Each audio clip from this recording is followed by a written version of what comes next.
Social media is still abuzz over the new cover of Vanity Fair featuring Caitlyn Jenner. Formerly known as Bruce Jenner, Caitlyn revealed her new name and her new look. The magazine features an interview and more photos of Caitlyn. She also created a new Twitter account writing, "Welcome to the world, Caitlyn. Can't wait for you to get to know her." Her account subsequently set a record as the fastest in Twitter history to reach 1 million followers. Wow.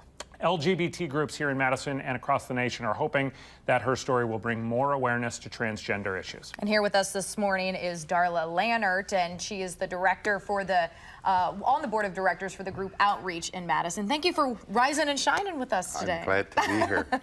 Tell us a little bit about Outreach first. Let's start there. So, Outreach, we're the LGBT community center here in Madison, Wisconsin, and we advocate for everybody in our community. That's great. I am a board member there, and I moderate an LGBTQ veterans support group, and I'm a member of the Madison Area Transgender Association. How symbolic was what you saw yesterday and what the world saw yesterday?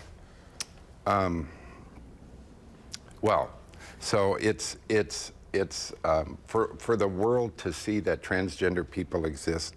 That's a huge deal. For Caitlyn to even come out and to be able to know that there's hope in our community, that we're able to do this. This is what it means for our community.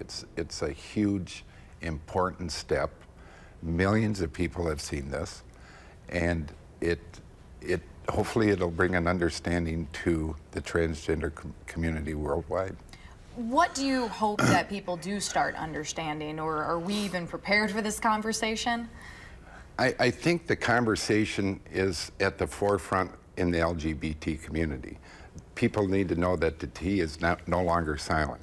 So what we've seen in the last 2 years with Laverne Cox and Janet Mock and Kristen Beck and now Caitlyn Jenner, this is a huge deal for people to know that we're here and we aren't going to be hiding anymore.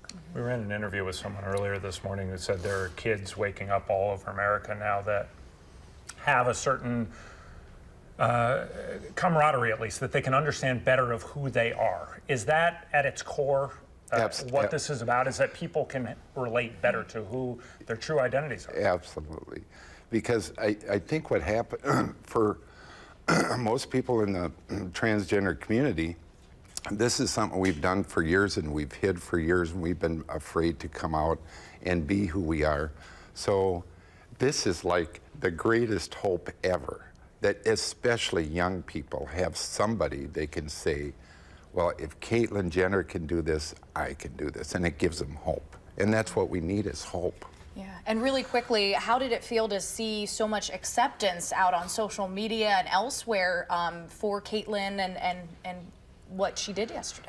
I think the importance is that, well, so it's Caitlyn Jenner. So, I mean, so if I would have came out, I don't think I would have been on the cover of Vanity magazine. And the other thing that's important to know is that as a transgender person, Caitlyn Jenner is like 1% of our community that will even have an opportunity to come out, that will be able to be on TV, to tell her story, to be in a magazine. Most transgender people don't have that opportunity, ever. Darla Lannert on the board of directors at Outreach Madison. Thanks for being with us this morning. You're welcome. I think we're going to be continuing this conversation for a while, so we appreciate you helping us start it. Thank you. Yeah.